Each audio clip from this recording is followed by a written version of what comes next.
बिहार के भोजपुर में पुलिस की बंदूक से निकली गोलियां वाकई आत्मरक्षा में चली थी या फिर वर्दी की आड़ में एक बेगुनाह का बेरहमी से कत्ल कर दिया गया था। हम बात कर रहे हैं बिहार के उस चर्चित और रोंगटे खड़े कर देने वाले भरत तिवारी एनकाउंटर मामले की, जिसने पटना से लेकर देश की सबसे बड़ी अदालत यानी कि सुप्रीम कोर्ट तक हड़कंप मचा रखा है। इस वक्त की सबसे बड़ी खबर यह है कि सुप्रीम कोर्ट ने इस मामले में दाखिल जनहित याचिका पर सीधे सुनवाई करने से फिलहाल तो इनकार कर दिया है और याचिकाकर्ता को फटकार लगाते हुए पहले हाई कोर्ट जाने की सलाह भी दे दी है। आखिर इस एनकाउंटर को लेकर सूबे के मुख्यमंत्री सम्राट चौधरी और खुद बिहार पुलिस के बयानों में ऐसा कौन सा विरोधाभास था जिसने इस पूरी घटना को देश का सबसे संदिग्ध एनकाउंटर बना दिया है। आइए सबसे पहले आज कोर्ट रूम के भीतर हुए उस बड़े घटनाक्रम को समझने की कोशिश करते हैं कि इस मामले में नया मोड़ क्या आ गया है।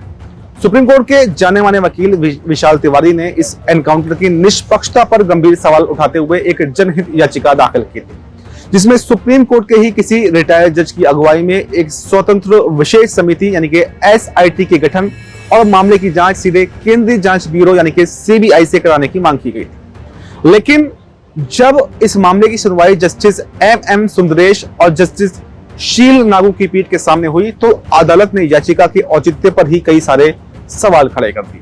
माननीय जजों ने याचिकाकर्ता से बेहद तीखे लहजे में पूछा कि आखिर इस मामले से आपका सीधा क्या संबंध है और आपने किस हैसियत से ये याचिका दाखिल की है। कोर्ट ने साफ तौर पर कहा कि इस स्तर पर सीधे देश की सर्वोच्च अदालत में आना सही प्रक्रिया नहीं है, इसलिए याचिकाकर्ता को सबसे पहले बिहार के माननीय हाईकोर्ट का दरवाजा खटखटाना चाहिए। हालांकि अदालत ने यह भी साफ कर दिया है कि उनका यह फैसला मामले के तथ्यों पर कोई अंतिम टिप्पणी नहीं है, यानी कि एनकाउंटर के फर्जी होने की आशंका को कोर्ट ने खारिज नहीं किया। अब उस जमीनी हकीकत को भी जानिए कि जिसके चलते भोजपुर की सड़कें आज भी इंसाफ की मांग को लेकर सुलग रही हैं। बिहार के भोजपुर जिले में पुलिस और भरत भूषण तिवारी के बीच में हुई इस कथित मुठभेड़ के बाद से ही पीड़ित परिवार का रो रो कर बुरा हाल है।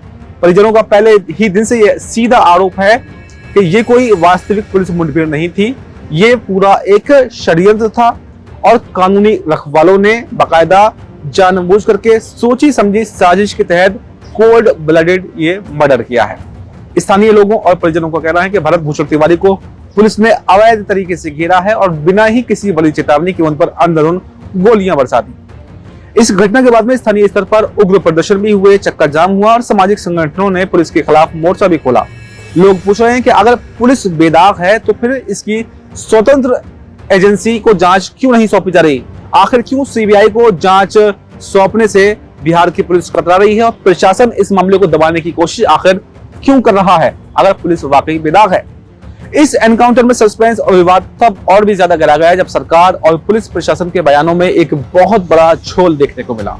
एक तरफ जहां बीजापुर और भोजपुर की स्थानीय पुलिस इस एनकाउंटर को पूरी तरह से सही ठहराते हुए ये कह रही थी कि भरत भूषण की तरफ से पहले गोलीबारी की गई और पुलिस ने सिर्फ आत्मरक्षा में ही कदम उठाया, तो वहीं दूसरी तरफ सूबे के मुखिया यानी कि मुख्यमंत्री सम्राट चौधरी के बयानों और आधिकारिक सूचनाओं में कड़ियों का मिलान सही तरीके से नहीं हो पा रहा है। विपक्ष ने इसी विरोधाभास को लपक लिया और सरकार को कटघरे में खड़ा करते हुए पूछा कि जब मुख्यमंत्री और पुलिस के दावों में ही इतना बड़ा अंतर है तो फिर जनता पुलिस की इस थ्योरी पर कैसे आखिर भरोसा कर ले? कई विपक्षी नेताओं और मानव अधिकार संगठनों का साफ कहना है कि राजनीतिक लाभ और अपनी पीठ थपाने के लिए अपराधियों को खत्म करने के नाम पर किसी भी नागरिक की इस तरह फर्जी एनकाउंटर में हत्या नहीं की जा सकती। सुप्रीम कोर्ट से झटका लगने के बाद में अब इस मामले की पूरी लड़ाई बिहार हाईकोर्ट की चौखट पर ट्रांसफर होने जा रही है। कानूनी जानकारों का मानना यह है कि अब याचिकाकर्ता बहुत जल्द सुप्रीम कोर्ट के इस आदेश की एक कॉपी के साथ में पटना हाईकोर्ट में एक नई याचिका जरूर दायर करेंगे। यदि हाईकोर्ट इस मामले की गंभीरता को देखते हुए याचिका को स्वीकार कर लेता है तो निश्चित रूप से दोषी पुलिसकर्मियों की मुश्किलें बढ़ सकती हैं। हाईकोर्ट के पास में यह पूरा अधिकार है कि वो स्थानीय पुलिस की जांच को रोककर मामले की कमान सीधे CBI को सौंप दे ताकि दूध का दूध और पानी का पानी हो सके और परिवार की मांग भी एक तरीके से पूरी हो जाएगी। इस पूरे मामले में सबसे बड़ा सवाल यही बना हुआ है कि आखिर उन दोषी पुलिसकर्मियों पर कब और क्या कार्रवाई होगी जिन्होंने कानून को अपने हाथ में लिया। क्या वर्दी का रसूख इस बार भी सच को दबाने में कामयाब रहेगा या फिर कोर्ट के आदेश से भरत तिवारी के परिवार को न्याय जरूर मिलेगा?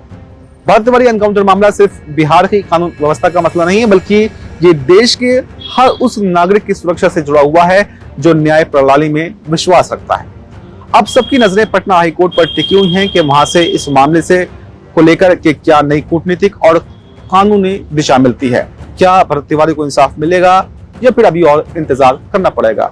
इस पूरे एनकाउंटर पर, सुप्रीम कोर्ट के इस फैसले पर आपकी क्या राय है? क्या आपको लगता है कि इस मामले की जांच वाकई सीबीआई को सौंप देनी चाहिए और सुप्रीम कोर्ट ने क्यों इस पर सीधे सुनवाई से इनकार किया? और क्या वाकई हाईकोर्ट से राहत मिलने की उम्मीद है या नहीं? आपको जो कुछ भी लगता है इस पूरे मामले को लेकर अपनी राय कमेंट बॉक्स में जरूर देकर जाएं और फिलहाल हमें दीजिए इजाजत। नमस्कार।